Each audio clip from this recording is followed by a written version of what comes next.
hoy, perfil de Citgo y los retos del negocio de refinación, a cargo de nuestro ponente invitado, Carlos Jordá, a quien le damos la bienvenida y nuestro agradecimiento por aceptar la invitación a participar hoy en esta conferencia en el marco del ciclo de conferencias del programa Ahora Diplomado de Formación de Gerentes de la Industria Petroquímica Nacional, que realizamos todo o casi todos los miércoles.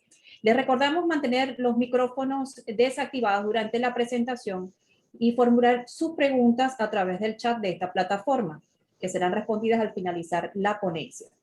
Ahora con ustedes dejo al ingeniero Juan Sabo, del equipo coordinador del programa, quien tendrá el honor de presentar a nuestro ponente invitado de hoy. Adelante, Juan. Gracias. Bueno, buenas tardes a todos y bienvenido a esta nueva conferencia en el seno del programa Ahora Diplomado de Formación de Gerentes de la Industria Petroquímica Nacional. Por la naturaleza de la conferencia hice hincapié a los alumnos del curso de petróleo y gas también para que asistieran. Y la conferencia, como ustedes ven en la pantalla, pues tiene como título el perfil de Citgo y los retos de negocio de refinación. Un tema que no solamente interesante y de actualidad, pero también de enorme importancia desde el punto de vista del desarrollo de Venezuela, y así ha sido desde 1985, cuando se empezó a adquirir la primera mitad de Citgo. Nuestro expositor de hoy es el ingeniero Carlos Jordá, a quien tengo el privilegio de presentarles y darle un gracias muy especial, porque Carlos aceptó la invitación a pesar de que él este año como presidente de Citgo le ha pasado todo. Pasó por 2 huracanes, una inundación, el COVID, la parada del Colonial, bueno, las 7 plagas de Egipto le pasaron, y sin embargo tiene la empresa campante y andando, ¿no? Entonces un agradecimiento muy especial por haber aceptado. Carlos es ingeniero químico de Michigan Technological University en Estados Unidos, y comenzó su carrera en la Creole Petroleum Corporation en la refinería Amuay. Precisamente entró en la época de oro, cuando estaba creciendo la refinería a los 600,000 y pico barriles de procesamiento que llegó a tener. Y después, ahí mismo con la refinación de Amuay, Carlos, ya en Lagoven, estuvo involucrado también en el proyecto que se llamó MPRA, que fue el cambio de los patrones de refinación y que puso a Amuay a ser una de las refinerías más grandes y más, ¿cómo se llama?, de conversión profunda en el mundo. Después, Carlos pasó por varias filiales de PDVSA, por Maravén, estuvo en PDVSA y estuvo en diferentes áreas. Hizo el recorrido completo en refinación, donde comenzó, después planificación, comercio y suministro, e inclusive en producción, donde Carlos y yo trabajamos juntos. Porque Carlos fue precisamente el que estuvo encargado de poner en funcionamiento y financiar el primer proyecto integrado de la faja, que en ese momento se llamó Petrosuata y que ahorita se llama Petro San Félix, y que, bueno, simplemente hizo que Carlos tuviera una experiencia all around, como dicen en los Estados Unidos, en la industria petrolera, que es lo que nosotros estamos buscando con estos cursos de gerencia, de hacer gerentes integrales. También se desempeñó posteriormente como consultor con varias empresas internacionalmente conocidas, y ahora se desempeña como presidente CEO de Citgo Corporation. Con esta introducción, pues dándole las gracias nuevamente, dejo con ustedes a Carlos. Bueno, muchísimas gracias, Juan. Muy buenas tardes a todos. Gracias a María Elena y a Gustavo por hacer todos los arreglos previos a la conferencia, y saludos a todos los presentes. La presentación es un poco larga, así es que voy a intentar ir rápidamente. Voy a cubrir los siguientes temas. A ver si funciona una breve historia de la empresa, cómo se originó y cómo evolucionó a través del tiempo, cómo Petróleos de Venezuela pasó a ser parte de su historia. Hablaré un poco después del negocio de refinación en los Estados Unidos, tratar de definir su tamaño, su complejidad, un pequeño capítulo sobre el impacto del año pasado sobre este negocio de la pandemia. Como ustedes saben, fue un año duro para todas las actividades económicas, ¿no? Después hablaré un poco de los activos. Entiendo que parte del interés del curso es ver la integración con petroquímica y me referiré brevemente a eso. Luego hablaré de cómo funcionan los márgenes y ganancias de una empresa como Citgo en Estados Unidos. Y al final algunos retos y oportunidades y me referiré al posible rol que esta empresa pudiera tener en un futuro de apertura nuevamente del sector petrolero y nuevas autoridades en Venezuela. Para hablar un poco de la historia, primero nos situamos en cuanto a la propiedad de la corporación, Citgo Petroleum Corporation, que está indicada acá de esta manera. Esta es la estructura de la empresa. La propiedad de las acciones la tiene Citgo Holding. Anteriormente esta empresa era PDV América y por encima está PDV Holding. Todo esto es propiedad de Petróleos de Venezuela, hoy en día manejado por una junta directiva ad hoc nombrada por la Asamblea Nacional. PDVSA Holding era la empresa que mantenía las acciones de otras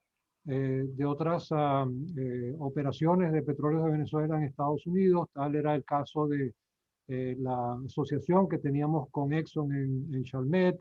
Teníamos también otra asociación en Sweeney, que era otra refinería. En fin, tenía varios activos. Pero esta es la cadena accionaria. Todas estas empresas están registradas en el estado de Delaware. Y la razón de esta cadena era para mantener el velo corporativo. Petróleos de Venezuela siempre estuvo muy consciente de que un problema, bien sea operacional o ambiental o de litigio en Estados Unidos, pudiera llegar a afectar las finanzas de la empresa matriz. Y por eso creó esta estructura que protegía de esa manera a Petróleos de Venezuela. Más adelante hablaremos de algunos de los litigios y problemas que tenemos en la empresa, todos principalmente a nivel de PDVSA Holding y de Citgo Holding. La empresa fundada en 1910 por un empresario de nombre Henry Dougherty. Este es un individuo realmente interesante de estudiar su vida.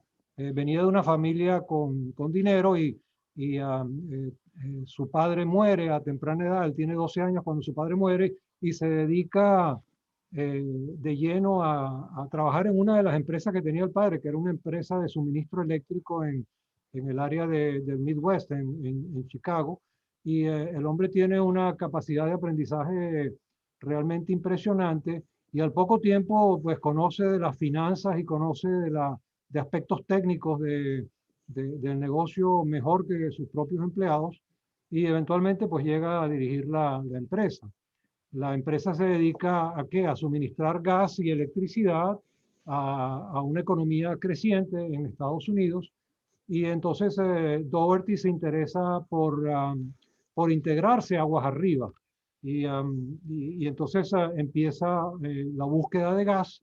Y en esa búsqueda de gas, como dicen los geólogos, cuando uno busca gas consigue petróleo y es lo que consigue petróleo y un poquito de gas.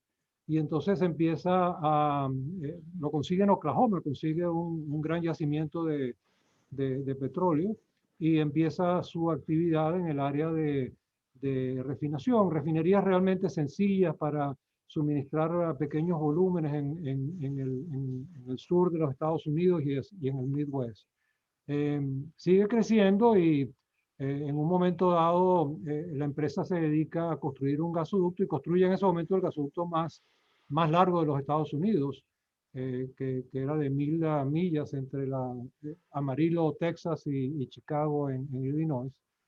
La empresa sigue comprando y compra muchos activos en el suministro eléctrico y en el suministro de gas, hasta que el Congreso de los Estados Unidos busca romper esa integración y le dice a las empresas que tienen que decidir o si son empresas de producción de gas y petróleo o son empresas de suministro eléctrico y de gas. Y eso ocurre en el año 35, pero les da un tiempo para que se vayan saliendo, y en eso viene el conflicto de la Segunda Guerra Mundial, y la empresa en ese momento pues se dedica a construir un oleoducto desde Texas hasta la costa este para evitar el ataque de barcos alemanes en el transporte de crudo, ya que la mayoría de las refinerías en la costa este recibían crudo de acá de Estados Unidos y de Venezuela, de hecho, para hacer asfalto, ¿no? Después viene lo que yo llamo la etapa de crecimiento de la compañía y la entrada de Petróleos de Venezuela más adelante. En el año 42, con la guerra, el gobierno americano necesita combustible, gasolina de aviación, y entonces inicia un plan de construcción de refinerías, específicamente de un proceso que algunos de ustedes conocen, que es el craqueo catalítico. Selecciona un modelo de craqueo catalítico y ese modelo se manejan aspectos relacionados con patentes, y todo el mundo construye esencialmente la misma planta. En el caso de la refinería de Lake Charles se construyeron 3 cat crackers. Esa refinería se construye en un tiempo realmente récord, en 18 meses, dado que una refinería típicamente tarda entre 4 y 5 años como mínimo en su construcción. Después de la Segunda Guerra Mundial, pues City Services concluye finalmente la venta de los activos, digamos, aguas abajo en el negocio eléctrico y de gas, y se dedica a ser una empresa petrolera. Comienza a buscar petróleo en el Medio Oriente, no le va bien, empieza más entonces a dirigirse al sector de mercado interno, crea la marca Citgo en el año 65, pero realmente no tiene mucho éxito, y Occidental Petroleum, que todavía existe como una empresa de exploración y producción, se interesa y compra la compañía en el año 1982 por $4.300 millones. Y el año siguiente Occidental no tenía realmente interés en el negocio aguas abajo, y vende lo que es refinación y mercadeo, se lo vende a la empresa Southland, quienes eran dueños de la cadena 7-Eleven, que algunos de ustedes que han viajado a este país conocen. Ya Southland contaba con 7.300 estaciones de servicio entre Estados Unidos y Canadá. Southland no conoce el negocio de refinación y empieza a ver que el negocio es duro y empieza a tener problemas en el año 84, y comienza una búsqueda de soluciones estratégicas, que es donde aparecemos nosotros. Y de hecho, Juan fue parte de esa estrategia de internacionalización de Petróleos de Venezuela. En el año 86, entonces, Southland vende la mitad de Citgo a Petróleos de Venezuela. En aquel momento, pues Citgo lo que tenía era la refinería de Lake Charles, pero tenía otra serie de activos en materia de terminales, acceso a oleoductos, acceso a poliductos, y el acuerdo que se llega es que Petróleos de Venezuela le da un contrato de suministro de 20 años de crudo, y Southland también hace un contrato de compra de gasolina por un periodo similar. En todo este momento empieza realmente una clara estrategia de Petróleos de Venezuela de crecimiento, una estrategia de que ese crecimiento es en base a crudos pesados, es por lo que se tenía. Y entonces la estrategia de internacionalización en los Estados Unidos se empezó a desarrollar no solamente con Citgo, sino que en el caso de Champlain, la empresa Lagoven compra la mitad de Champlain, que era una subsidiaria de Union Pacific, y de igual manera se se establece un contrato de suministro de crudo pesado similar al de Lake Charles. Posteriormente, otra filial, Maraven, entra en un acuerdo similar con la empresa Unocal, y esto lo hace en Chicago. El crudo allí no era pesado, sin embargo era un crudo liviano agrio, que en ese momento se empezó a ver que esos crudos agrios también empezaban a tener cierta dificultad comercial. En el tiempo, lógicamente, nos dimos cuenta de que realmente esa estrategia no había sido buena. Sin embargo, el activo, como verán más adelante, ha sido de gran valor para Citgo, ya que permite balancear el mercado del Midwest de los Estados Unidos, del centro, con el mercado de la costa, como veremos más adelante.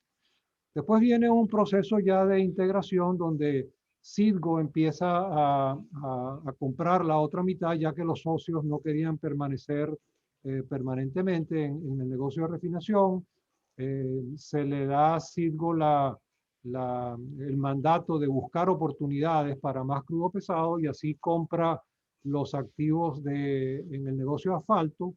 Se crea una empresa, Citgo Asphalt Refining Company, que estaba toda en la costa este de los Estados Unidos, procesaba crudos pesados venezolanos, por supuesto, o Buscán, y tenía un nicho de colocación de asfalto. En el año 92, Citgo le plantea a PDVSA la inversión en una refinería que era esencialmente de crudos livianos agrios, que está en Houston, y mediante la construcción de una planta de coquización retardada, Citgo llega a tener un 41.25% de la propiedad de esa refinería. En el 97 se compra la otra mitad de Unoven, y de esa manera Citgo llega a ser la punta de lanza de Petróleos de Venezuela en el crecimiento de la internacionalización en este país, todo soportado, respaldado por una estrategia de crecimiento de producción en Venezuela. Posteriormente, comienza una etapa de contracción o desinversión, en la que, aunque en principio la estrategia seguía siendo la misma de crecimiento, la realidad era que la corporación no tenía los fondos para hacerlo, el crecimiento no se manifestaba, y entonces empieza una etapa de venta de activos y de desinversión. Y es lo que ocurre entre el 2000, del 2006 en adelante. Se vende LyondellBasell Citgo, se vende Citgo Asphalt Refining Company, se suspenden las ventas a 7-Eleven, se deja de tener la participación que teníamos en Colonial, que es la arteria de productos que une a Texas con la costa este de los Estados Unidos. En el año 2015 incluso Petróleos de Venezuela decide vender a Citgo y hace un proceso de licitación, establece internamente un precio mínimo de $10.000 millones. Esa licitación no sabemos los resultados, nunca los hemos conocido, pero a fin de cuentas se decide que esa venta no es conveniente, y se decide más bien apalancar a la empresa y se emiten $2.800 millones de deuda en cabeza de Citgo Holding, que vimos anteriormente es la empresa que tiene las acciones de Citgo Petroleum. Se envía un dividendo a Venezuela de $2.200 millones de dólares. Paralelamente, la casa matriz, PDVSA, tenía deudas que se estaban venciendo, y el refinanciamiento de dichas deudas se estaba complicando dada la situación del país, y entonces deciden refinanciar esa deuda, pero los acreedores exigen un pledge, exigen una prenda, y en ese momento pues Petróleos de Venezuela da como prenda el 50,1% de las acciones de Citgo Holding, que las pone en prenda en respaldo de esa creencia. Como algunos de ustedes sabrán, esa emisión o ese respaldo con esa prenda fue objetado por la Asamblea Nacional y es materia de los juicios que se tienen en relación al pago de estos bonos llamados bonos 2020. De igual manera, PDVSA busca financiamiento y en esta oportunidad lo hace con la empresa Rosneft. Yo no sé exactamente la cantidad, se habla entre 3.000 y 6.000 millones de dólares y nuevamente se da como colateral el 49,9%, es decir, el resto de las acciones de Citgo Holding. De forma que la empresa queda en cierta manera comprometida en su capacidad de endeudamiento, dado los 2.800 millones de dólares que se le habían colocado a Citgo Holding y dado estos otros pledges, ¿no? En el año 2019, en enero, el Departamento del Tesoro determina que Petróleos de Venezuela está sujeta a sanciones y por lo tanto los activos en Estados Unidos quedan bloqueados. De hecho, por unas semanas, la operación de la compañía se vio comprometida hasta que la OFAC, que es la oficina dentro del Tesoro que permite licencias para operación, emite una licencia que le permitía a Citgo operar de manera mensual, lo cual lo hacía sumamente difícil, ya que nadie le quería vender petróleo a Citgo, ya que no quería o todo 100% prepago para evitar cualquier riesgo que en 30 días se pudiera levantar la licencia. Eso afortunadamente se logró. La Junta Directiva nombrada por la Asamblea Nacional logró revertir esto y permitir un mecanismo de que se vaya mejorando. Cada mes se va extendiendo por un periodo de 18 meses y gracias a eso estamos operando en este momento. Para hacer un resumen de dividendos, es interesante notar que la inversión total de Petróleos de Venezuela en este negocio de refinación en los Estados Unidos fue del orden de 1.870 millones de dólares, como se muestra acá, y entre la suma de dividendos que fueron pagados, más las ventas que se realizaron, más el financiamiento que mencioné, el accionista tuvo dividendos del orden de 13.400 millones de dólares. Eso básicamente resume la historia de la compañía hasta el año 2019, en que la Junta Directiva nombrada por la Asamblea tomó control de la empresa y la consigue básicamente en estas condiciones. Vamos a hablar un poco ahora en términos ya macro sobre el negocio de refinación en los Estados Unidos, ya que creo que es importante como telón de fondo para que entendamos cómo funciona una empresa. Creo que esto es más importante para los estudiantes de posgrado, en fin, que conozcan sobre esta materia. Como ingeniero químico tengo que empezar con un balance de masa. Es imposible para mí hacerlo de otra manera. Y entonces, bueno, básicamente aquí tomé las cifras del año 2019. No me voy a parar en todas las cifras, pero esencialmente, si vemos los Estados Unidos en el año 2019 estaba produciendo del orden de 12,2 millones de barriles, de los cuales exportaba 3, importaba 6,8. Ya la mitad de esos 6,8 vienen de Canadá. Canadá ya está en el orden de 5 millones de barriles al día, lo cual indica dónde deberíamos, en mi opinión, estar nosotros si hubiéramos tenido continuidad en nuestros procesos de apertura y de gerencia de la empresa. Adicionalmente, entonces, estos 16 millones de barriles, aunado en suma de otros LPG o GLP de producción de gas, van a las refinerías. Se producen 8.400.000 barriles de componentes de gasolina, 5 millones de diésel y 1,8 de jet, y el resto son otros productos. Si volvemos a ver acá entonces cómo un mercado abierto funciona, tenemos los 8 millones de barriles de gasolina y componentes. El país importa cerca de 1 millón de barriles. En el año 2019 fueron 800.000 barriles. Mezcla 1 millón de barriles ya de etanol. En las mezclas de gasolina se requiere alrededor de un 10%. Y el resto de estos 10 millones, 9,3 se venden como producto terminado y se exporta aproximadamente un volumen similar al que se importa. Estas exportaciones son principalmente hacia Latinoamérica y predominantemente hacia México. Lo mismo se puede mostrar para el diésel y el jet fuel, y así vemos cómo un mercado abierto se maneja en este país y el orden de magnitud de los volúmenes que se manejan.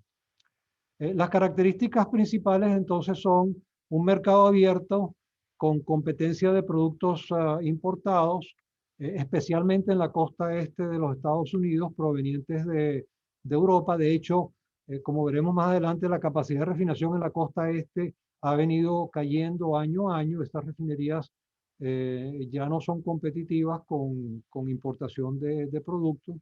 Hay 5 grandes regiones o distritos y veremos cómo cada uno de ellos se maneja.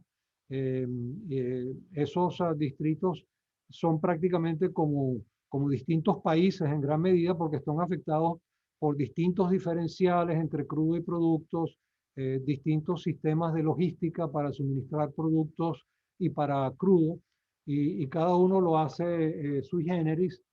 Una de las características de las refinerías grandes es tratar de tener activos en cada uno de estos mercados de forma de tener una protección cuando un mercado está débil, que otro esté sea más atractivo, ¿no? La otra cosa que ha habido es una gran racionalización. El número de refinerías se ha reducido y la capacidad ha aumentado, como veremos más adelante. Después veremos cómo ha evolucionado, quiénes son los actores de refinación en este momento y por qué son esos los actores, cómo llegamos allí. Veremos cómo el gas natural de bajo precio es clave en que el negocio de refinación en los Estados Unidos sea atractivo en comparación con Europa y otras áreas, otros centros refinadores a nivel mundial. Veremos cómo el procesamiento de crudo liviano, gracias a la producción de crudo liviano en aumento y la reducción de crudos pesados en Latinoamérica, ha cambiado cómo inclusive las refinerías del Golfo han tenido que cambiar.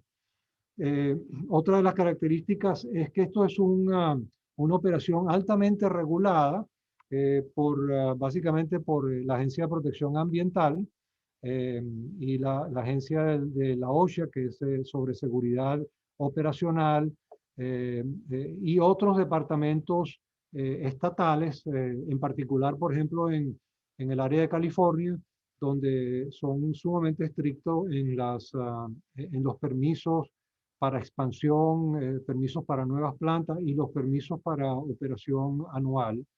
Y finalmente, el creciente uso de combustibles que vengan de consecuencia de etanol o producción de biodiesel o renovables. Brevemente, estos son los 5 distritos.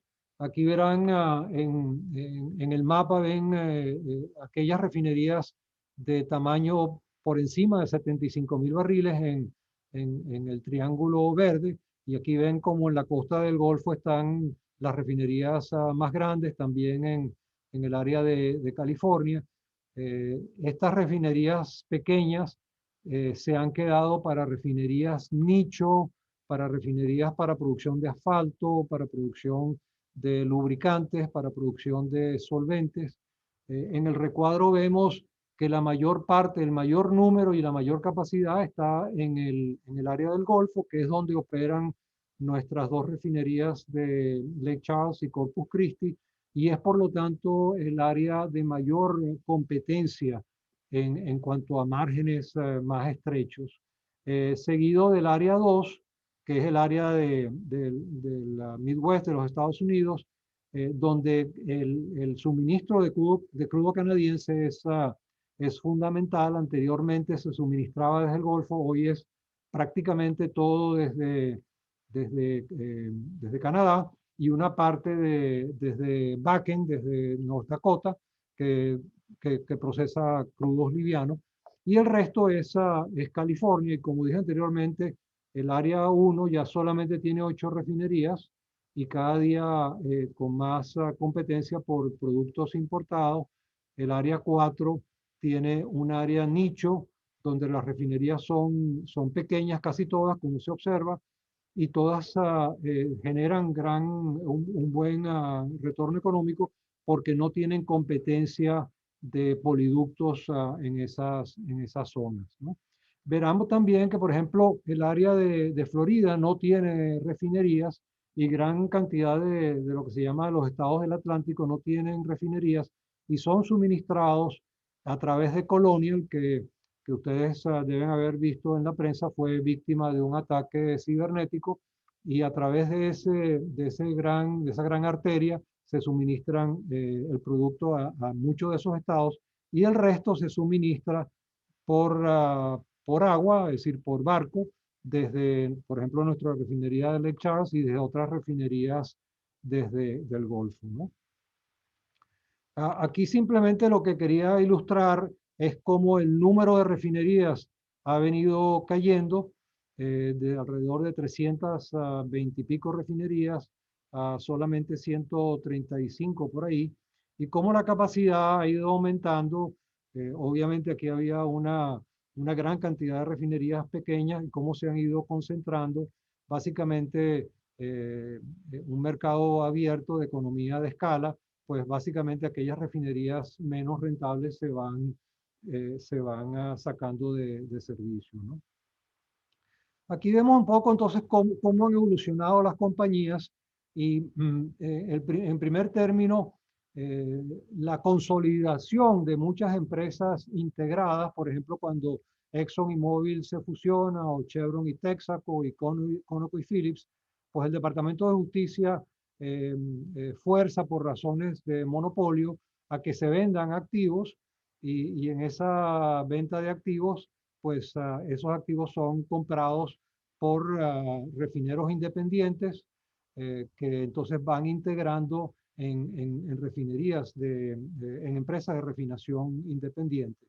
El otro es cambio en modelo de negocio. Por ejemplo, la empresa ConocoPhillips hace unos cuantos años decidió separar y vender su negocio de refinación, y hizo una venta de las acciones de Phillips, creando una empresa de refinación en Phillips, y Conoco dedicándose al negocio de exploración y producción.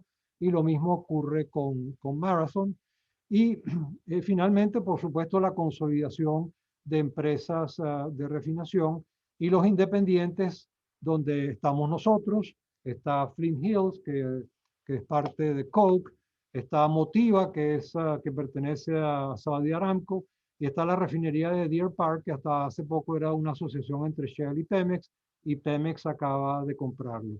Y aquí del lado derecho entonces vemos quiénes son los actores grandes. Vemos la empresa Marathon, que ha sido, primero salió de lo que era una empresa integrada, y después se fusionó con otras empresas, como con Tesoro, y se fusionó con otras compañías, y hoy en día es la empresa de refinación más grande.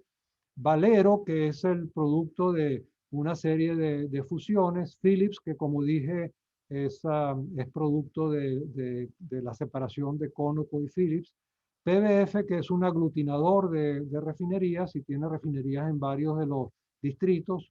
Nosotros, que tenemos 769.000 barriles de capacidad, y los demás actores. Todas estas empresas, salvo nosotros y Flint Hills, son empresas públicas que están en la bolsa de valores de los Estados Unidos. La mayoría de ellas son investment grade, es decir, grado de inversión, con acceso a capital de bajo costo, y más adelante veremos cómo comparamos nosotros con ellos. Desde el punto de vista de nuestros activos, nosotros tenemos esto aquí lo que significa es la complejidad de la refinería y se mide por un indicador tradicional que es el Nelson Complexity Index y como verán nosotros somos uno de los actores con capacidad de complejidad más alto ya que nuestras 3 refinerías están orientadas al procesamiento de crudo pesado y transformarlo en combustibles de bajo azufre y de alta calidad. Esta lámina básicamente lo que busca representar es cómo ha evolucionado en el mercado del Golfo, principalmente de crudos pesados a crudos livianos. Y aquí podemos ver cómo la producción de crudo de los Estados Unidos aumenta con la revolución de los esquistos y entonces aparece una gran cantidad de crudo liviano. Aquí abajo vemos cómo ha evolucionado la presencia de Venezuela en este mercado.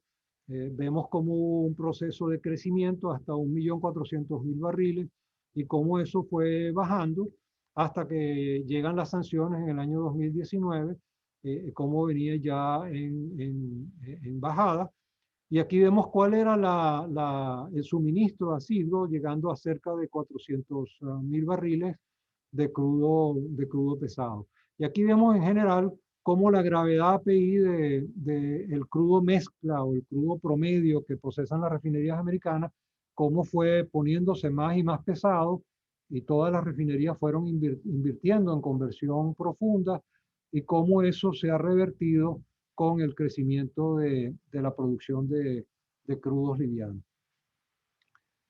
El otro aspecto que mencioné brevemente, o los otros 2 aspectos, son la ventaja comparativa del costo del gas y aquí vemos la evolución del costo del gas en los Estados Unidos cuando en el año 2006 llegó casi a $16 o más de $17 el millón de BTU y cómo después con los descubrimientos de crudo de los esquistos en la producción de petróleo y de gas asociado o de gas solamente, como este gas hoy en día solamente cuesta entre 2 y 3 dólares el millón de BTU y básicamente haciendo una aproximación en dólares por barril de nuestro costo operacional, el gas natural en la costa del Golfo es a 56 centavos, siendo en Europa casi 2 veces y media, lo cual hace más competitiva a estas refinerías y también es un aspecto que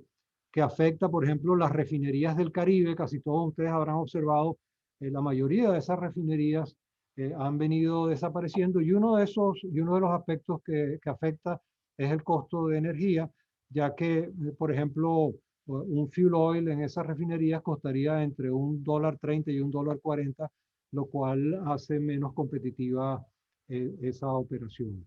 Y el otro aspecto importante es el crecimiento en el requerimiento de renovables.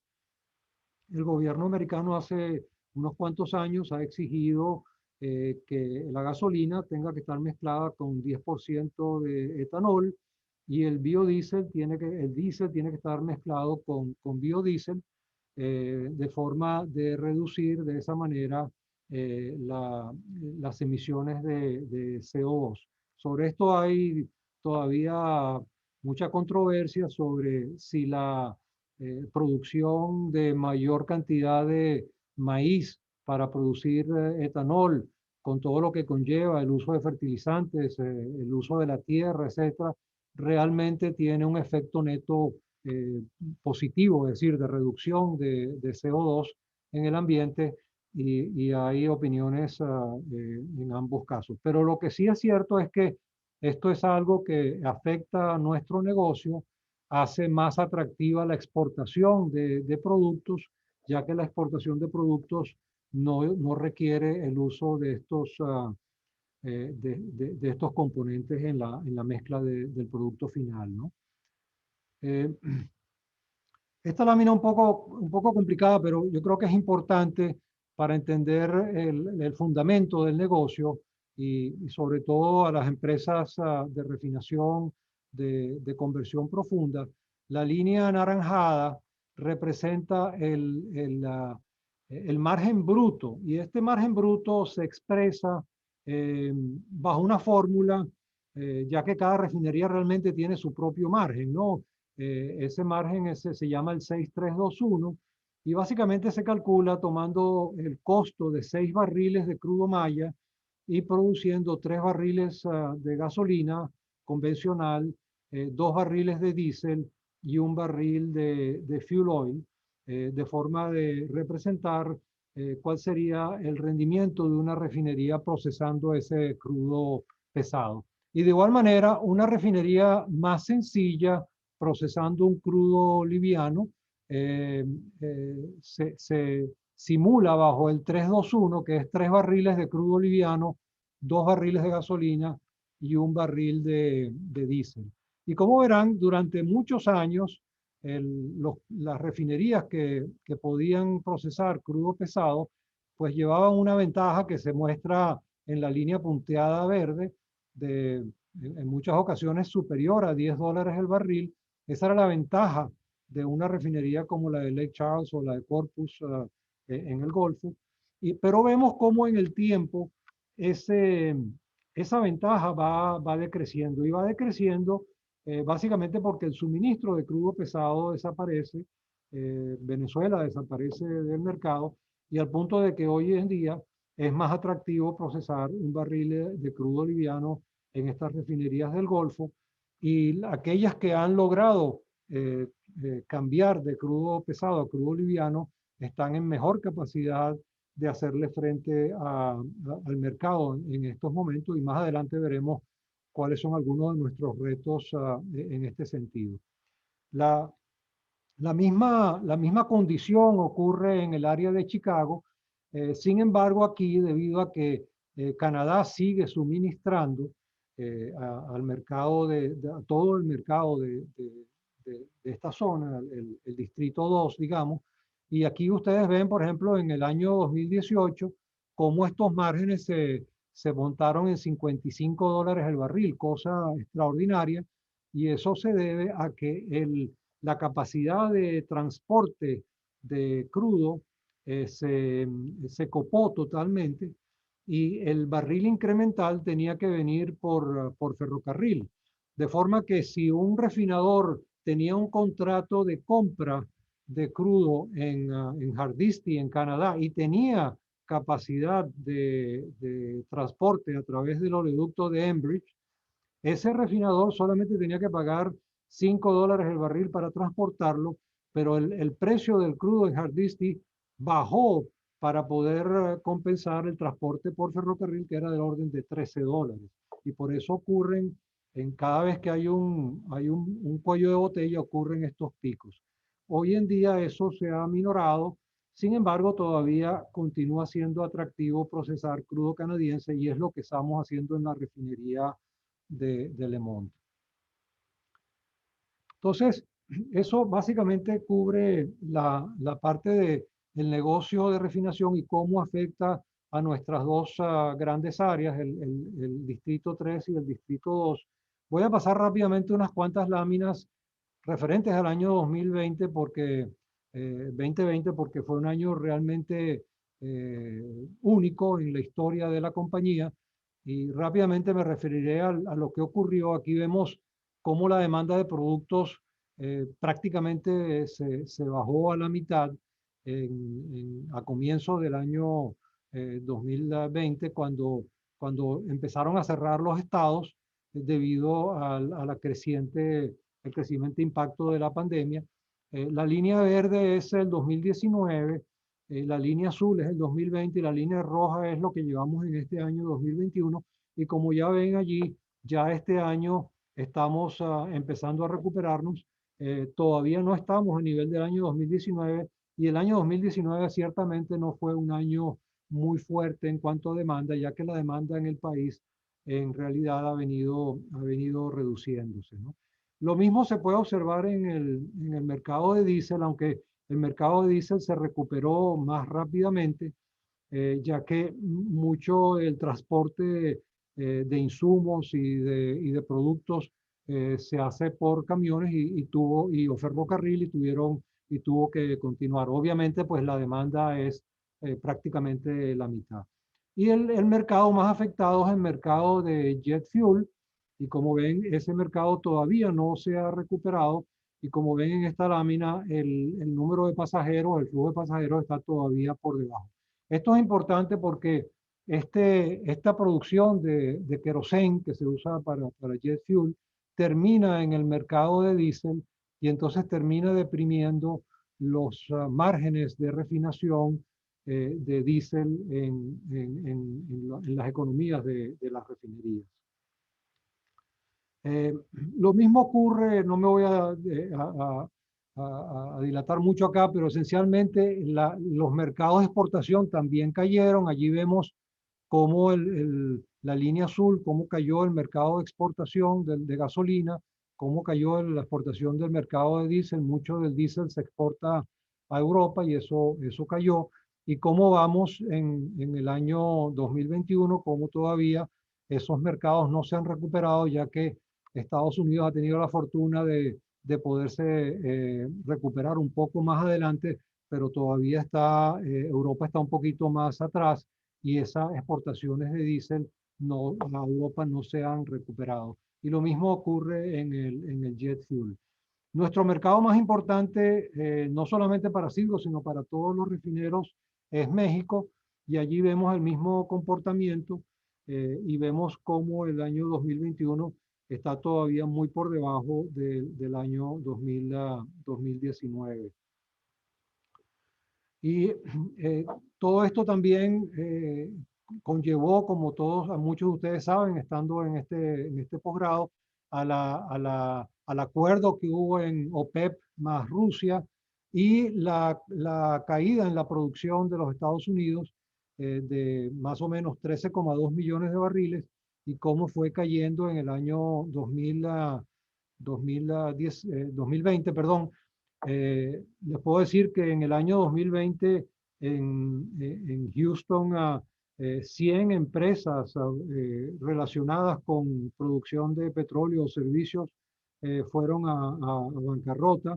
La otra cosa que ha ocurrido es que los entes financieros que estaban financiando el crecimiento en el área de producción ahora han restringido mucho su aporte y su interés en financiar esto y han exigido que estas empresas empiecen a generar dividendos, es decir, que no es básicamente una estrategia de crecimiento, sino una estrategia más racional hasta cierto punto de que exigen dividendos y eso posiblemente va a permitir o va a hacer que en el futuro este crecimiento no vuelva a ser tan acelerado como en el pasado, perdón. Okay. Y aquí vemos cuál es nuestra proyección en el año 2021. Esta bajada que ocurrió acá se debió principalmente o se debió a una tormenta invernal que sufrimos en febrero y entonces la producción de toda esta área cayó significativamente. La producción de Canadá, por otro lado, ya se ha recuperado. Canadá sigue siendo el país con mejor entrada en los Estados Unidos y está produciendo 5 millones de barriles. Esta es la producción que se pronostica. En este momento hubo una serie de mantenimientos de los mejoradores que ellos tienen allá, pero se ve que van a crecer y eso favorece a nuestra refinería de Le Mont. En cuanto a la utilización de la capacidad, la capacidad de refinación cayó, en el uso de la capacidad de refinación cayó de 90% a 67%. Tradicionalmente las refinerías en los Estados Unidos operan a 85% o más de su capacidad y la válvula de escape es el mercado de exportación. Y cuando esa utilización cae, los márgenes normalmente caen con esa caída. Y eso fue lo que pasó en el 2020, la caída de la utilización y los márgenes cayeron significativamente, como se pueden ver acá, cómo cayeron los márgenes en función del 3-2-1 que habíamos hablado anteriormente y cómo estamos viendo este año surgiendo. La capacidad de utilización de Citgo cayó en el 2021 por motivo de la tormenta invernal, pero estamos pronosticando afortunadamente que vamos a regresar a una utilización máxima hacia el segundo trimestre de este año. Esto básicamente muestra la misma observación y vemos en el tiempo otros momentos en que ha habido este tipo de caídas. Fue, por ejemplo, con la crisis financiera, pero en general la tendencia de utilización es tratar de ser cerca de 90%, y aquí vemos cómo el año 2020 cayó. Aquí vemos la caída del 2021 por razón de la tormenta, pero ya estamos viendo esto en recuperación. En general, el año 2020 fue un año de muchos retos para la industria, basado principalmente por la reducción de la demanda. Durante muchos momentos estuvimos dudando si deberíamos parar definitivamente. Muchas refinerías pararon y se han mantenido fuera de servicio. Otras se han decidido parar definitivamente y convertirse a empresas de producción de productos renovables, ¿no? La descripción de los activos. Bueno, brevemente, Citgo, siendo una empresa de refinación, como dije anteriormente, logró una integración con Petróleos de Venezuela, y lógicamente Petróleos de Venezuela, siendo su dueño, logró una integración hacia aguas abajo. Pero siendo una empresa de refinación, desde el momento de Southland y la concepción era integrarse con un productor y de esa manera tener una protección de márgenes. Y eso fue lo que logró con su integración hacia Venezuela y hacia los contratos de suministro. Y aguas abajo, pues tiene sus activos, lógicamente, de 3 refinerías de alta complejidad y flexibilidad para procesar crudos pesados, y después a través de sistemas de logística, esencialmente terminales bien ubicados, con acceso a mercados y acceso a Colonial y a otras tuberías, mantiene un sistema de distribución realmente excelente. Y luego logra, sin invertir en estaciones de servicio, logra con una marca como es Citgo, logra, sin ser dueño de ninguna estación de servicio, logra colocar sus productos con un margen un poco por encima de la venta spot. Citgo no devenga ningún beneficio de la venta de productos en la tienda de conveniencia. Eso pertenece al dueño de la tienda de conveniencia, que normalmente es una empresa de distribución, una empresa de retail, que es dueña de múltiples estaciones de servicio, muchas veces con solamente la marca Citgo, pero la mayoría de las veces con múltiples marcas, ¿no? Entonces, de esa manera, la empresa se integra sin realmente haber hecho inversiones ni en el aguas arriba ni en el aguas abajo, y de esa manera tiene una cierta protección para los altibajos y la volatilidad de este negocio, ¿no? Tenemos, como hemos venido viendo, 3 refinerías. Lake Charles es la más grande, ubicada en Luisiana, cerca de Lake Charles. Es una refinería con acceso a crudos internacionales a través de buques, acceso a través de oleoductos de crudo que venga de Cushing, puede procesar crudo canadiense, crudos que vengan de Permian, que vengan al área de Houston y hacia el este, hacia Lake Charles. Está conectado con Colonial y de esa manera abastece todo el noreste de los Estados Unidos, y tiene acceso, por supuesto, a través de barcos hacia el área de Florida, que siempre ha sido un mercado atractivo para Silco. Estos gráficos acá indican lo que tradicionalmente era los insumos de esta refinería, donde tenía como un 25% de pesado.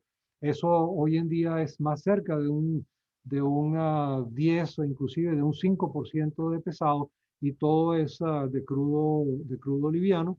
La refinería está adicionalmente conectada con la Reserva Estratégica de Petróleo, lo cual lo hace un activo de tipo estratégico para el gobierno americano, en el sentido de que es una refinería que puede funcionar con crudo de la Reserva Estratégica en caso de algún tipo de conflicto, ¿no? Y por último tiene una complejidad de 12, que es una complejidad ciertamente importante. Esto es una refinería que ha crecido a través del tiempo. No me voy a detener en todas las áreas de procesamiento, pero tiene múltiples unidades de destilación, múltiples unidades de vacío, tiene 2 unidades de coquización retardada, tiene 3 cat crackers y tiene una amplia capacidad de hidrotratamiento.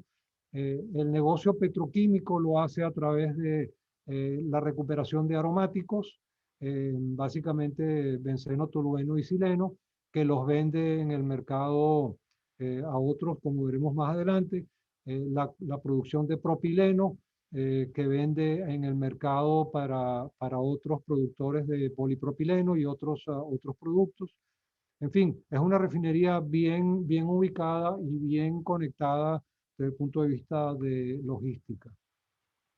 Esto es una foto. Aquí vemos el canal de Calcasieu, que es donde llegan los buques internacionales de crudo que procesamos. En este momento no estamos procesando crudos internacionales en esta refinería, salvo el crudo de Canadá que viene por oleoducto. La refinería de Corpus, ubicada en el estado de Texas, con una capacidad de 167,000 barriles, es la capacidad con mejor conversión profunda, la mejor configuración para conversión profunda. Es una planta más sencilla, de un solo tren, que la hace menos flexible. Está conectada con poliductos. Todavía recibimos crudo maya y crudo de Colombia, ya que necesitamos para nuestra dieta un cierto porcentaje de crudo pesado, ya que no se habían hecho las inversiones para procesar crudo liviano. Tiene una mayor integración petroquímica, produciendo cumeno, que veremos más adelante, y tiene un buen acceso en materia de logística de tanqueros, ¿no? Esta es su procesamiento, y es también una unidad, una refinería, esta es una refinería de un solo tren. Si pensamos en términos de Venezuela, sería más parecida a la refinería del Palito, salvo que tiene capacidad de coking y tiene integración en el área petroquímica. Esta es una foto de la refinería. La refinería está geográficamente en 2 áreas, y parte de su característica es que algunos productos se tienen que mover por barcaza entre una parte de la refinería y otra, ya que es producto de la adquisición de varios activos en el tiempo, ¿no? Y finalmente la refinería de Lemont, una refinería también de buena conversión, conectada con Canadá a través de Enbridge. Aquí vemos otros competidores, como son la refinería de Exxon Joliet y Whiting en BP, que son refinerías de gran capacidad. Otra de St. Paul de Coke. Estas son nuestros competidores en el área de Lemont. El mercado es limitado a esta zona, no tiene la posibilidad de exportación como tiene las refinerías del Golfo, y en ese sentido tiene mayores limitaciones. Sin embargo, es la refinería que tiene el mejor margen, debido a la cantidad de crudo pesado canadiense que recibimos, ¿no? Esta no me voy a detener, es bastante complejo, se los paso en el documento que le pasaré a Gustavo posteriormente, pero esencialmente una refinería de un solo tren tiene capacidad para hacer, para producir solventes y producir benceno, que también se vende como un producto para otros menesteres petroquímicos, ¿no?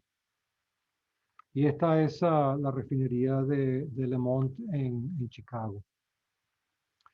En cuanto a la integración petroquímica, y entiendo que va a haber otra presentación en este sentido, todas las refinerías tienen reformación catalítica, todas producen benceno, tolueno y sileno.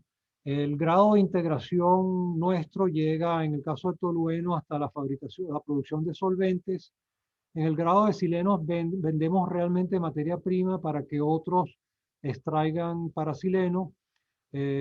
Producimos ciclohexano en la refinería de Corpus Christi, producimos cumeno en la refinería de Corpus Christi y estamos en un negocio con SABIC, que pertenece a Saudi Aramco, en fenol, es decir, que tenemos una participación acá. Y ese es el grado de integración. Citgo en el pasado ha considerado entrar en algunos de estos negocios, pero para ello esas inversiones siempre han competido con inversiones en materia dentro de la misma refinería o en materia del downstream, en la materia de mercadeo, y no ha tenido la capacidad ni la posibilidad de invertir más aguas abajo. Lógicamente, en el futuro, con todas toda la inclinación ambiental de transición, la integración hacia aguas abajo en materia de petroquímica posiblemente va a ser una de las áreas donde las ventajas comparativas de aquellos que la tengan serán más apreciadas y de mayor valor. El caso de refinerías sumamente grandes como la de Exxon Baytown, que tiene un complejo de olefinas que adicionalmente a la recuperación de olefinas tiene un steam cracker para producir olefinas, bien sea a través a partir de etano o a partir de nafta, dependiendo del mercado. Pero esas inversiones siempre, como dije, han competido con otras oportunidades. Y esto básicamente resume nuestros activos, ¿no? ¿Cómo funciona todo esto? Bueno, esta lámina trata de resumir esta gerencia de un negocio como este, pues tiene múltiples facetas, ¿no? Desde la selección de crudo y otros insumos, el proceso de refinación, suministro de productos, todo eso es una orquesta que hay que estar balanceando diariamente. Esencialmente la empresa hace un plan. Yo añadí una lámina que Gustavo no tenía ahí, pero básicamente la selección de crudo y de insumos se hace con 3 meses de antelación, ya que, por ejemplo, el contrato de suministro que teníamos con PDVSA ya no existe y ya no tenemos esa confiabilidad de suministro. Cada mes la gente que busca el suministro de crudo tiene que primero evaluar cuál es el mejor crudo.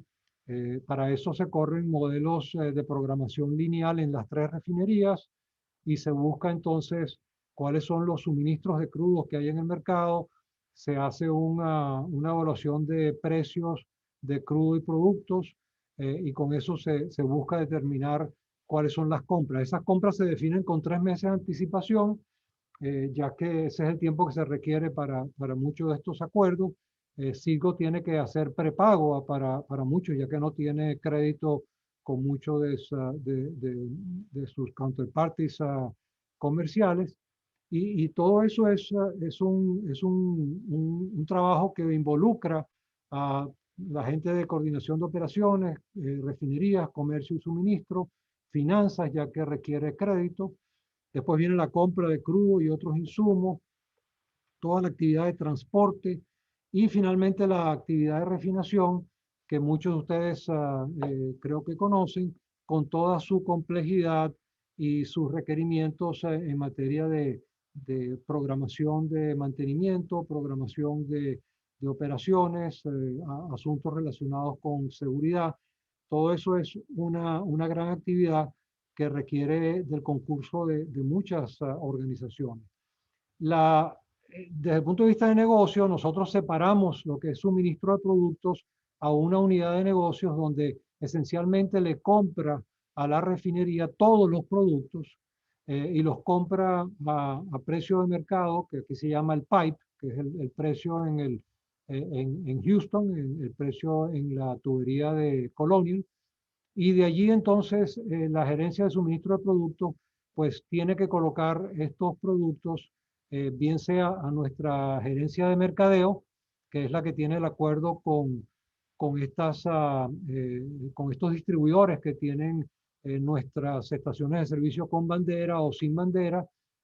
También exportan productos, hacen acuerdos comerciales con clientes como PMI o como Ecopetrol para vender productos en Latinoamérica o en el Caribe. Tenemos una división que maneja todos los terminales y oleoductos y tenemos una división que vende petroquímicos y se dedica exclusivamente a la venta de petroquímicos. Eh, Tenemos una de lubricantes donde ya nosotros no fabricamos lubricantes. Eso fue una actividad que en un momento dado la empresa dejó de hacer ya que requería invertir una importante suma de dinero para mantenerla o lograr la calidad que el mercado requería. En aquel momento eran como 300 millones de dólares y en el pasado se decidió no hacerlo. Entonces SIG hoy en día compra bases lubricantes, hace envasado, similar a lo que en Venezuela haría Benoco. Fabrica grasas eh, con un buen margen en esas bases, pero es un mercado, es un negocio pequeño dentro de la estructura corporativa.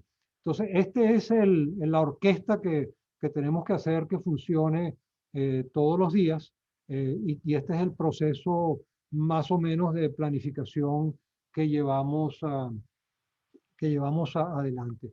La empresa genera estados financieros trimestralmente. Esos estados financieros son auditados por una empresa externa, KPMG, y son presentados a nuestros acreedores cada trimestre y a nuestro a PDVSA ad hoc también le presentamos esos resultados y hemos decidido ponerlos en nuestro website ya que deseamos proyectar una imagen de transparencia y si perdemos dinero lo queremos decir, igual que cuando ganemos dinero también lo queremos decir, no es solamente cuando el negocio va bien que uno tenga que estar dando resultados.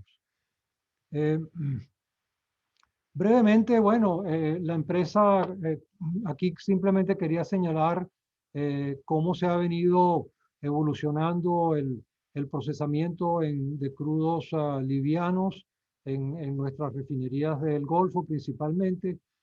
Aquí cómo hemos venido procesando y cómo el año 2020 cayó significativamente por lo que hemos hablado anteriormente. Y en esta lámina vemos cómo el porcentaje de crudo venezolano pues ha venido cayendo de 29% a 5% en el 2019 y a 0% desafortunadamente ahora. Eso sería uno de nuestros mayores deseos, es volver a tener el contrato de suministro con Venezuela y poder vender productos a Venezuela, ya que sería importante para Venezuela e importante para nosotros. Esto de acá simplemente refleja algo que ya dije anteriormente, como es esencialmente la desaparición de nuestro suministro de crudo en el Golfo y también la desaparición o reducción del suministro de crudos pesados de otros productores, ¿no? La cadena aguas abajo, ya he hablado brevemente de ella, quería referirme a Colonial. que como ustedes creo que mencioné anteriormente, el producto tuvo un ataque cibernético y toda esta tubería se paralizó por una semana, lo cual afectó a la refinería de Lake Charles principalmente. Tuvimos que bajar a producción y de esa manera nos conectamos con todos nuestros terminales a lo largo de ella. Algunos de los terminales recibimos producto de Europa, ya que es más atractivo que bombearlo desde el Golfo, y el mercado de Florida, que es atractivo para nosotros. Y aquí están la cadena de estaciones de servicio, está toda concentrada en el este de los Estados Unidos, alrededor de nuestra refinería de Lemont y a lo largo de Colonial, como mencioné anteriormente. Esa, esa, esa cadena de distribución se ha visto afectada a través del tiempo. El número de estaciones de servicio ha venido bajando y esto no es solamente algo que le ha ocurrido a Citgo, aunque a Citgo ha sido en mayor grado que a otros. Muchos nuevos actores han venido al mercado. Todas las cadenas de supermercado hoy en día tienen estaciones de servicio, Costco, Walmart y otras, y eso ha venido quitando abanderamiento de estaciones de servicio. Por otro lado, ha habido una mayor competencia de independientes con su propia marca, que no desean tener la marca de ninguna empresa petrolera, sino su propia marca para buscar una diferenciación, sobre todo en la tienda de conveniencia. Y no hay que no hay que sacar del tapete que nuestra propia imagen como empresa se ha venido afectando por las sanciones y por otras circunstancias que han venido deteriorando en cierta medida la imagen de la marca, y es algo en lo que hemos tratado de buscar mecanismos de parar este tobogán de reducción, ya que este sigue siendo el margen más atractivo en la venta de productos para esta compañía, ¿no? Aquí vemos esa distribución, aquí vemos típicamente el volumen de productos que manejamos, de 880.000 barriles en el 2018, el 2019 bajó, cómo bajó el 2020, pero esencialmente lo que quiero resaltar con esto es que la empresa genera como 534.000 barriles de producto en este año y compra 152.000 barriles por día y exporta 135.000 barriles, y estos son sus otros canales de venta, siendo los de marca 216.000 el mercado más atractivo para la corporación. Estos 214 son ventas spot, esencialmente la gente de Product Supply, como dije, o de suministro de producto, le compra a la refinería a un precio de spot y lo vende a spot. En ese caso no tiene ganancia porque no puede colocarlo en un mercado más atractivo. Y esto es simplemente cómo vamos en lo que va del primer trimestre del 2021, ¿no? Nuestra estrategia aquí es básicamente una de defensa de mercado. Estamos implementando un rejuvenecimiento de la marca. Como verán, esta es nuestra nueva imagen. Estamos haciendo del orden de 600.000 perdón, de 600 estaciones de servicio al año. Nos va a tomar todavía unos cuantos años lograrlo, y esto se hace mediante un mecanismo de financiamiento al dueño de la estación, que luego se le va cobrando en el precio del suministro. El dueño de la estación gana al tener una nueva imagen, la gente ve más atractiva la imagen de la compañía. Gana al tener siempre una seguridad de suministro. Por ejemplo, ahora con este problema de Colonial, nosotros pudimos mantener inventario en nuestros terminales y le dimos prioridad a nuestros clientes con bandera, y de esa manera pues ellos mantienen ese cordón umbilical con nosotros. Otras actividades son más de acuerdo con los tiempos. Cada día la gente quiere estar más conectada y es necesario que la bomba de gasolina, perdón, se conecte con esto, se conecte con el usuario y lo hace a través del Internet en la medida que llega a la estación de servicio.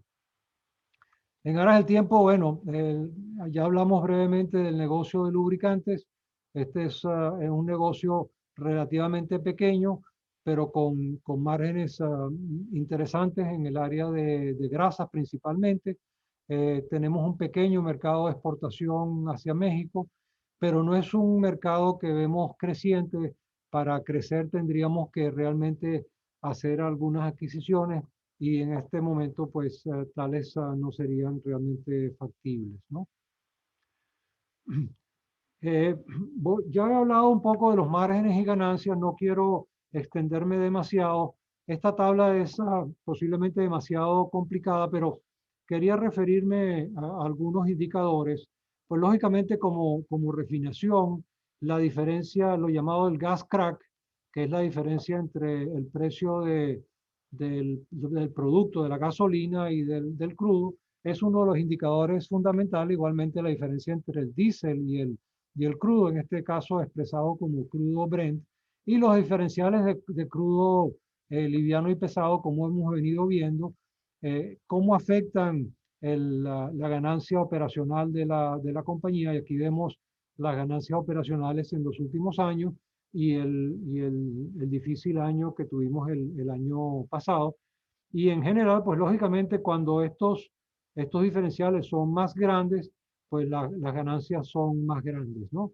Eso es básicamente el fundamento de los márgenes de esta compañía, ¿no? Aquí vemos cómo esos márgenes, en el caso de liviano pesado, cómo esos márgenes para las refinerías, las dos refinerías nuestras, cómo han venido cayendo en el tiempo, de $7.30 en el año 2015 a solamente $3.95 en el año 2020, ¿no? Y aquí vemos cómo eso se correlaciona con la desaparición del crudo venezolano a las refinerías del PAD 3 de la costa del Golfo, y cómo también vemos en general la caída del suministro de crudos pesados a estas refinerías, ¿no? Esto es esencialmente cómo han caído también los cracks. Esto indica que la tendencia del mercado no es favorable a los negocios de refinación, y una de las estrategias necesarias para una empresa como nosotros es diversificarnos del llamado crack. Es decir, es buscar nuevos negocios que permitan compensar estas tendencias tanto en el mercado de gasolina como en el mercado de diésel. Y esos mercados, esos nuevos negocios sería entrar en negocios renovables, afianzarse en el negocio de terminales o en el negocio de retail, o buscar otras oportunidades de negocio en el sector energético, como lo están haciendo algunas empresas transnacionales como parte de la transición energética. Estas son nuestras ganancias a través del tiempo, y aquí vemos entonces cómo se observa que este gobierno, estas ganancias tienden a ser cíclicas. Sin embargo, de tiempo en tiempo ocurren problemas. Por ejemplo, en el momento que hubo la crisis financiera, las ganancias cayeron significativamente.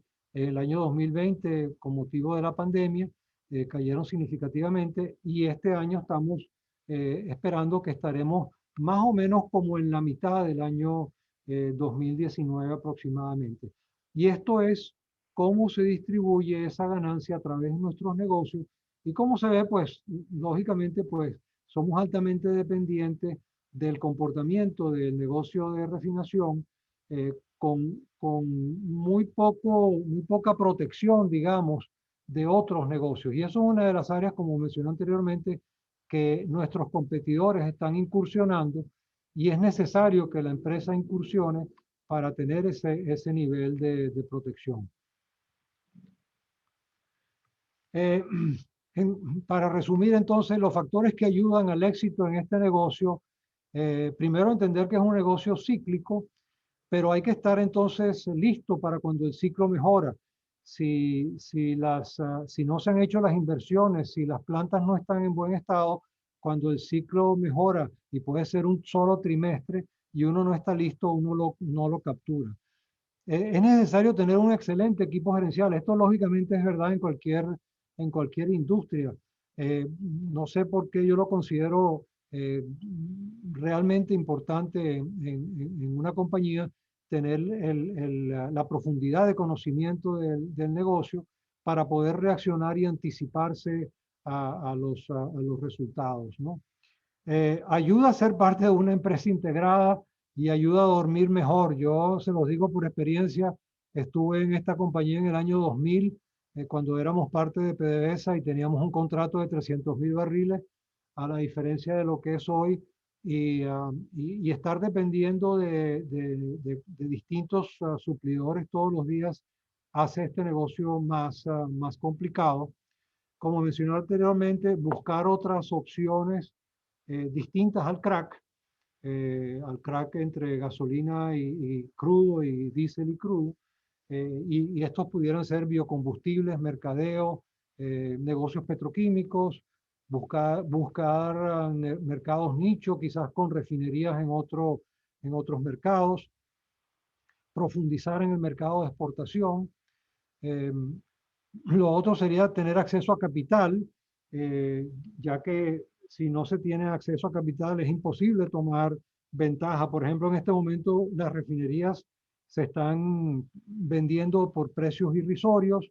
Shell acaba de vender una refinería por una fracción de lo que lo hubiera vendido hace un par de años. Lograr capacidad crediticia, grado de inversión. En el año 2000 éramos triple B, hoy en día no. Somos de bajo grado de inversión. Y finalmente liquidez. Esto es un negocio que si no se tiene liquidez es imposible manejarlo. Es sumamente difícil. Cuando uno habla de liquidez tiene que considerar una serie de contingencias y normalmente uno no planifica para varias contingencias al mismo tiempo y mi experiencia es que uno debe hacerlo. Y las cosas que no deben hacer es muchas de las cosas que desafortunadamente tenemos, alto nivel de endeudamiento, depender demasiado de un solo aspecto del negocio, insuficiente liquidez y baja calificación crediticia. Estos son elementos fundamentales que hacen que el negocio pueda sobrevivir o tener éxito en el mediano plazo y son áreas de difícil posicionamiento para la compañía en este momento, ¿no? No me voy a detener mucho, pero aquí, por ejemplo, ilustro la deuda neta capital y aquí vemos cuando tomamos Citgo Holding en su conjunto y aquí está Citgo Petroleum, aquí está el promedio de nuestros competidores y aquí está Valero, que es la empresa que compite más cara a cara con nosotros.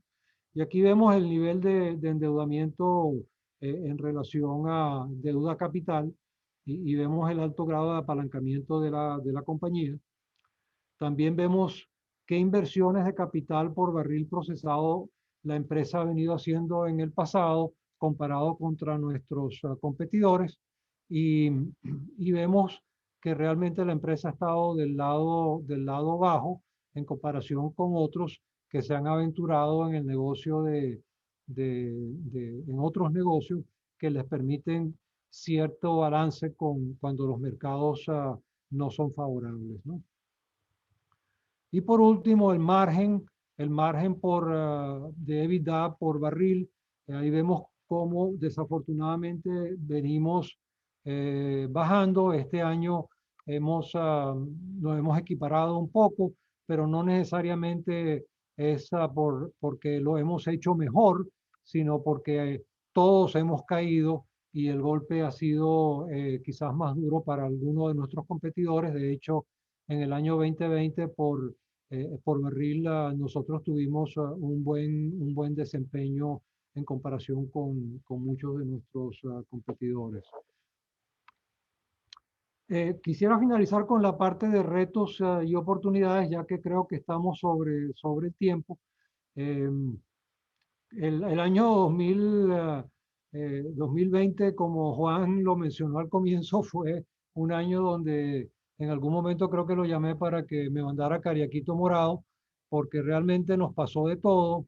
A comienzo del 19, la empresa perdió todo el crédito bancario y rotativo.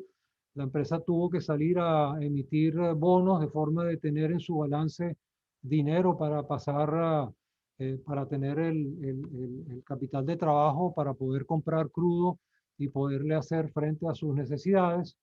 Las sanciones sobre PDVSA afectaron seriamente a la compañía. Perdimos el suministro de PDVSA, 200.000 barriles por día. Perdimos el crédito comercial. La mitad de nuestros suplidores es mediante prepago.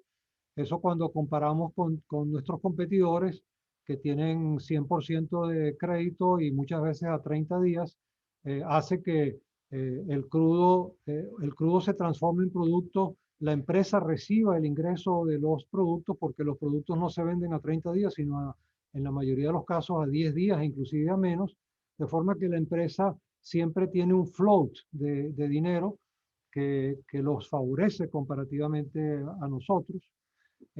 La empresa estaba siendo investigada por el Departamento de Justicia debido a una serie de problemas de corrupción relacionados con PDVSA y con Citgo misma.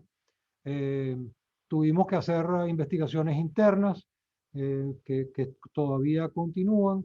Los litigios de los acreedores de la República en un momento dado nacionalizó a muchas empresas que hoy en día han venido a buscar cobrarse con los activos de PDVSA Holding en Estados Unidos, que es esencialmente Citgo.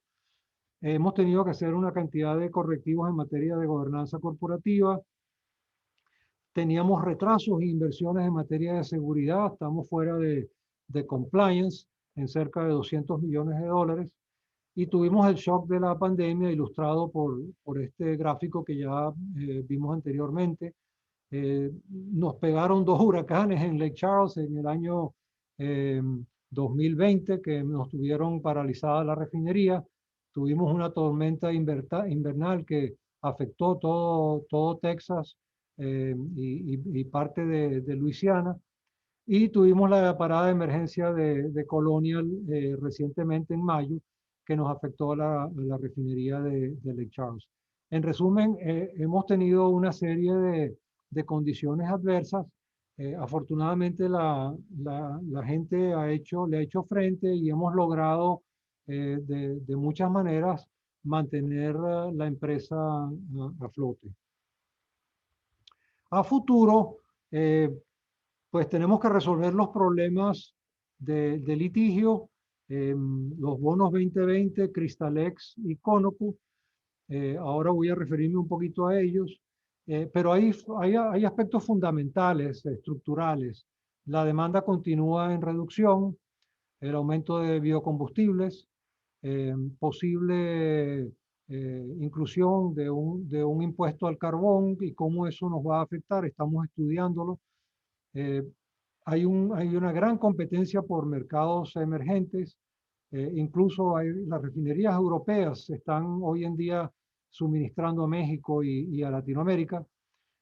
Asia y Oriente Medio venían con una serie de proyectos gigantes de refinerías integrados con petroquímica que se están concluyendo y arrojan excedentes de productos al mercado, lo cual hace más difícil la colocación en el extranjero. y reducción del incentivo económico de las refinerías complejas. Como hemos visto anteriormente, estas refinerías ya no tienen el grado de competencia que tenía anteriormente. Del lado de oportunidades, lógicamente es lo contrario, mejorar la estructura financiera. Pensamos que hay maneras de lograr esto. Para ello necesitamos dejar de ser una empresa sancionada. Esto es difícil mientras la compañía, mientras PDVSA siga siendo una empresa sancionada. Por eso la solución al problema político en Venezuela es fundamental para esto. Necesitamos lograr una solución definitiva a los litigios.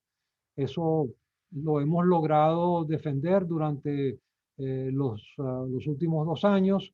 Sin embargo, en este momento pues estamos en un momento ya difícil donde el juez de distrito en Delaware ha nombrado a un Special Master para la venta de los activos, lo cual seguimos peleando, y nos protege hasta ahora el gobierno americano, pero es algo que pudiera desaparecer, ¿no? Esa protección me refiero.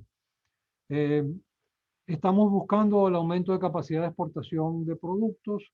Estamos viendo cómo aumentamos el procesamiento de crudos livianos, aunque las refinerías fueron diseñadas para crudo pesado. Y estamos viendo a ver cómo podemos hacer más actividades de trading alrededor de nuestros activos, de forma de buscar otros márgenes de ganancia.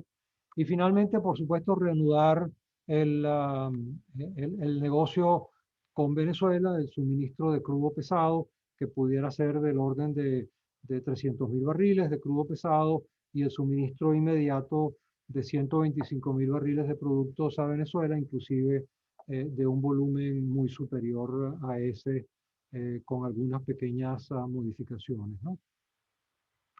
No me voy a referir mucho más a los litigios de lo que he hecho, pero esencialmente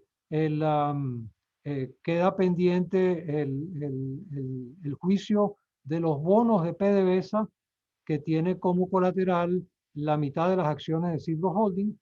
Esto está todavía en litigio en Nueva York, pero en algún momento se va a resolver.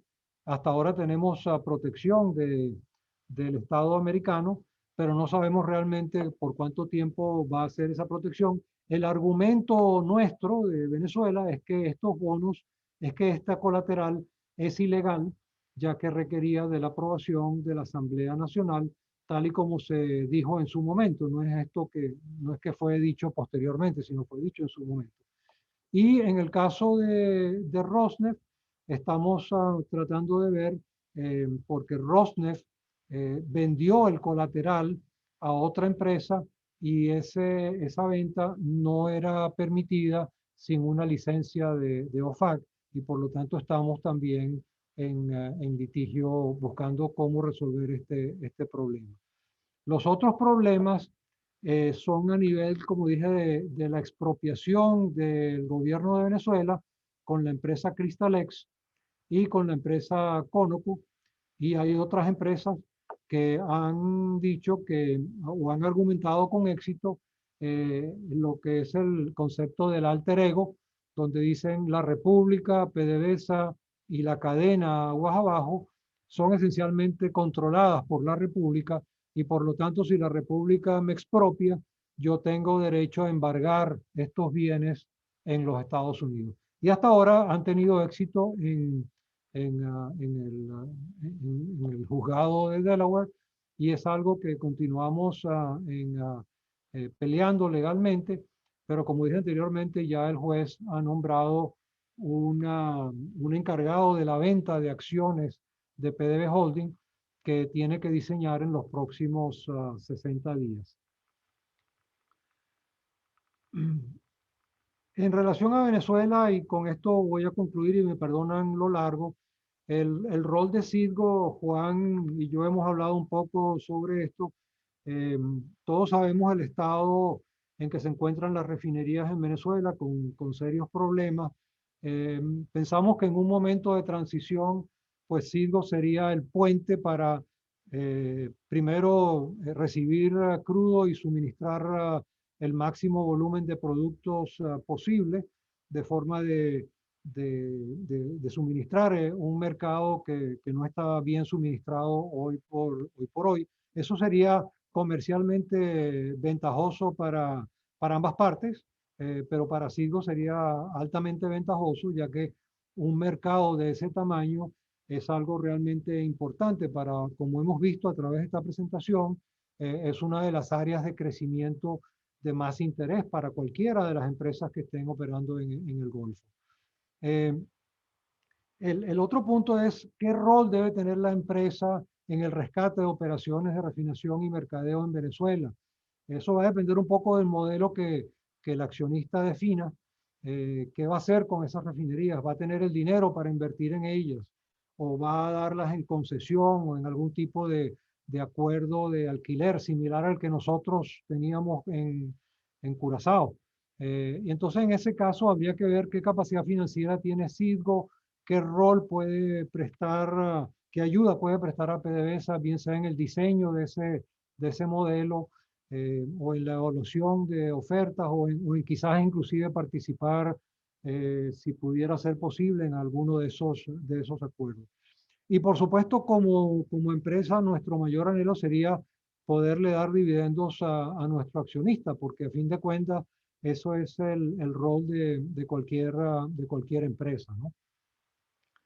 Y con eso concluye, me perdonan lo extenso y quizás latoso, y abro para, para que María Estela o Gustavo o Juan nos lleven a la parte más importante, que es la de preguntas y respuestas. Muchísimas gracias, Carlos. Excelente presentación. Vamos a la ronda de preguntas, que tenemos ya varias en el chat. Voy con la primera, es de Joan Benit Giral. Comenta, buenas tardes, excelente presentación. ¿Podría contestarme en general cómo pueden las refinerías mejorar su margen al no controlar el costo de la materia prima o el precio del producto final? ¿Considera usted que el negocio de la refinación es un negocio marginal o un mal necesario? ¿Cuál es el futuro que ve más probable para los crudos pesados en Venezuela? ¿Cuál es la mejor alternativa para su utilización? Bueno, el negocio es un negocio de márgenes, cíclico, muy competido.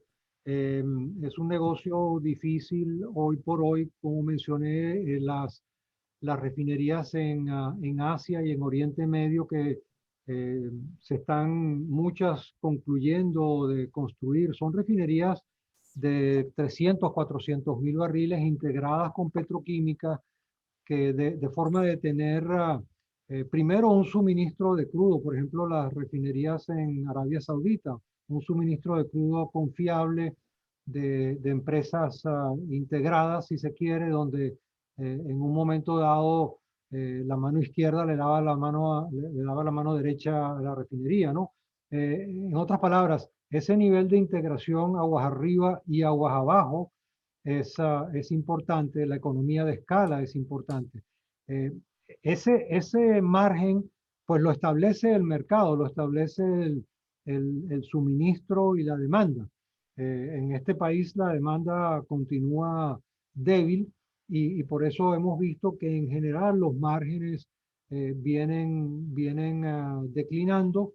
Las empresas buscan consolidarse cada día en empresas más grandes, más diversificadas en el negocio y geográficamente. Es decir, por ejemplo, Valero busca tener refinerías en los cinco pads, e inclusive en Europa. En un momento dado trató en Aruba, sin éxito. De forma que cada uno de nosotros anda buscando cómo hacer ese hedge, cómo buscar esa protección para el margen. Obviamente una de las cosas es el control de costos y cómo podemos ser más eficientes en materia de reducción de personal, de digitalización de la operación, en la parte comercial, todas esas cosas que buscan reducir costos. Desde el punto de vista de crudo pesado, yo no creo que nos quede otra alternativa que por algunos años, es decir, la demanda de petróleo va a continuar en aumento por posiblemente varias décadas, ya que no hay una sustitución directa y rápida. Sin embargo, en el caso de nuestros crudos pesados, pues vamos a tener que venderlos, posiblemente diluirlos con crudo liviano, venderlo en estas refinerías del Golfo que tienen la capacidad de conversión para manejarlo. Hoy en día, inclusive los chinos, los hindús, es decir, los indios tienen todos capacidad de conversión donde podemos colocar ese crudo por muchos años, ¿no?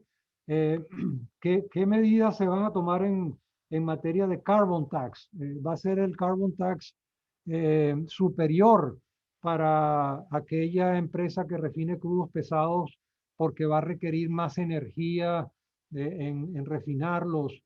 ¿O va a haber un impuesto por barril de crudo procesado, y como ese barril de crudo procesado rinde menos que un barril de crudo liviano, pues va a tener una desventaja el pesado, ¿no?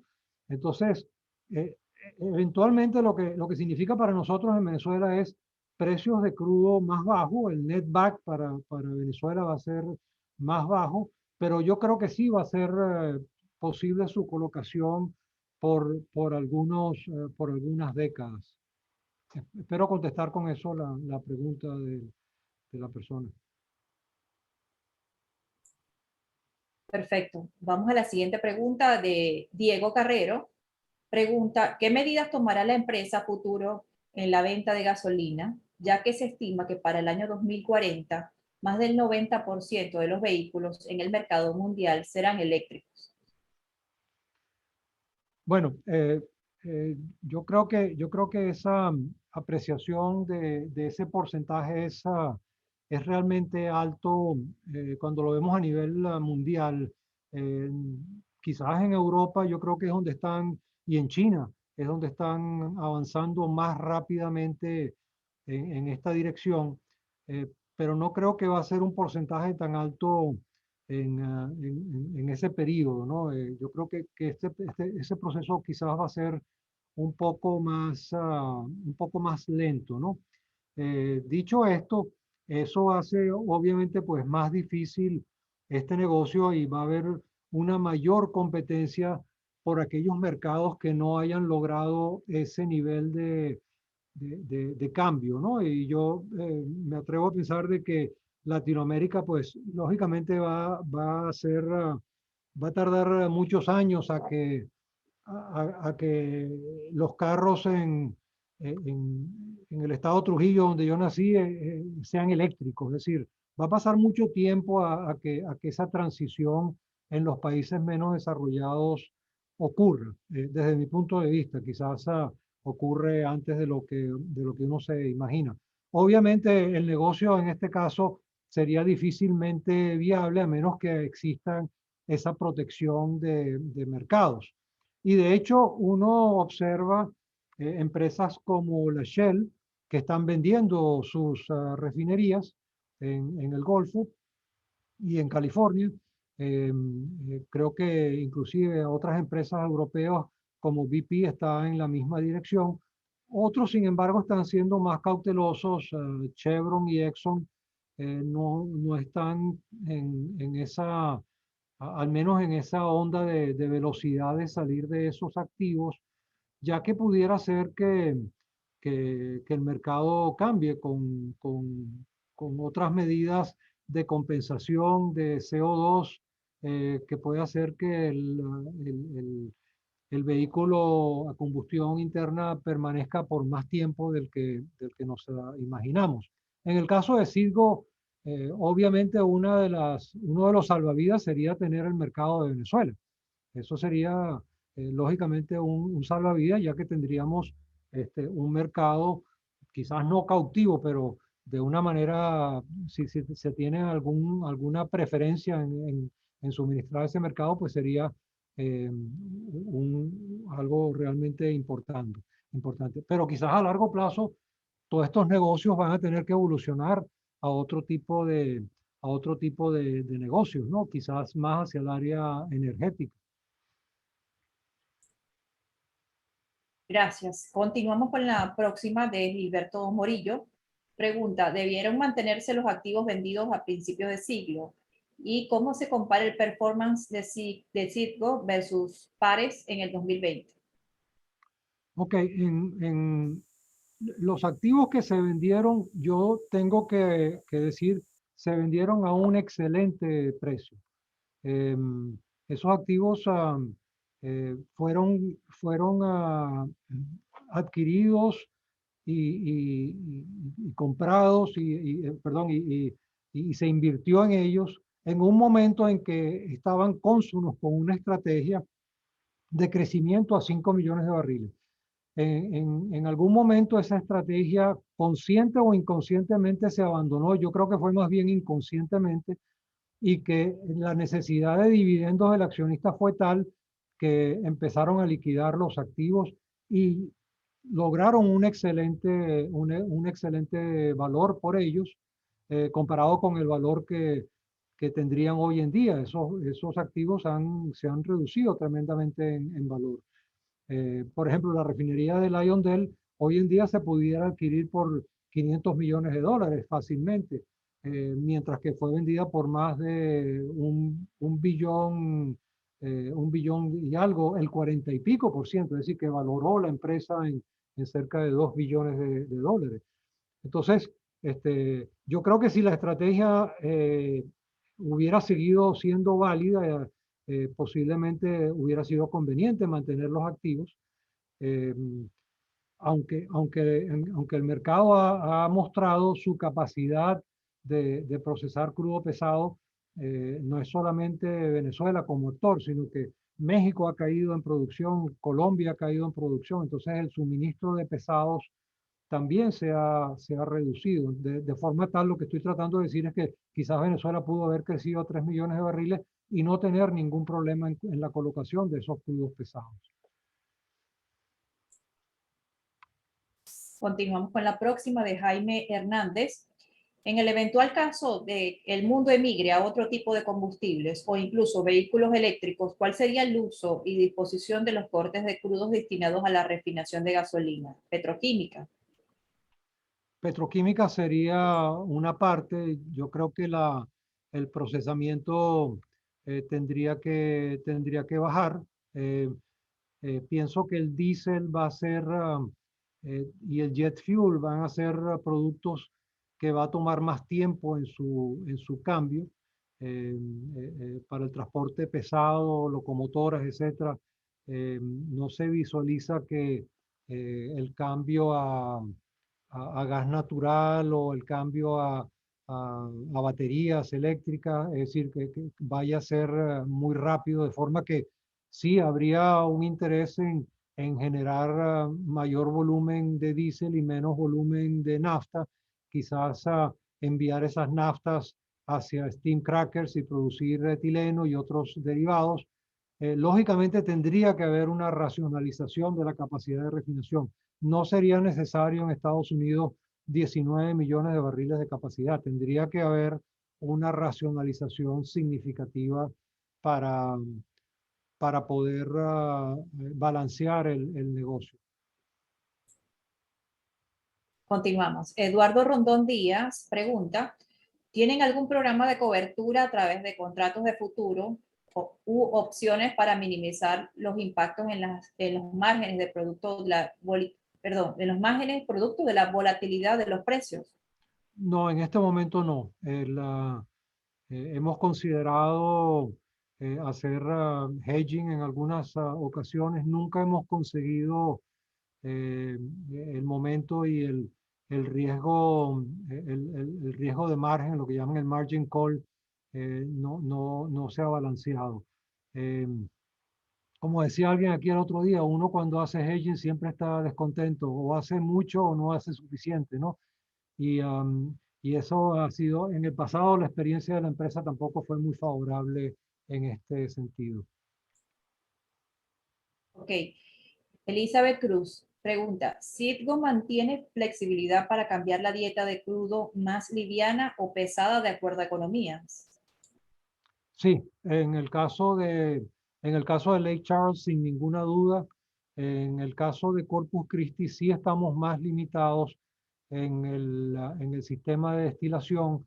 Hay problemas técnicos para aumentar el procesamiento de crudo liviano y allí hemos estado limitados. Eso nos ha afectado las ganancias, ya que nos ha forzado a continuar comprando crudo Maya, crudo Castilla, que no han tenido los márgenes del pasado, ya que su diferencial de precio con Brent se ha reducido al orden de $3. Entonces, hubiera sido mejor procesar liviano. Pero estamos trabajando en ver cómo resolvemos esos problemas. En el caso de Le Monde, no necesitamos tanta flexibilidad porque la presencia del crudo canadiense es tan significativa que no se vislumbra un cambio allí a crudo liviano en el mediano plazo.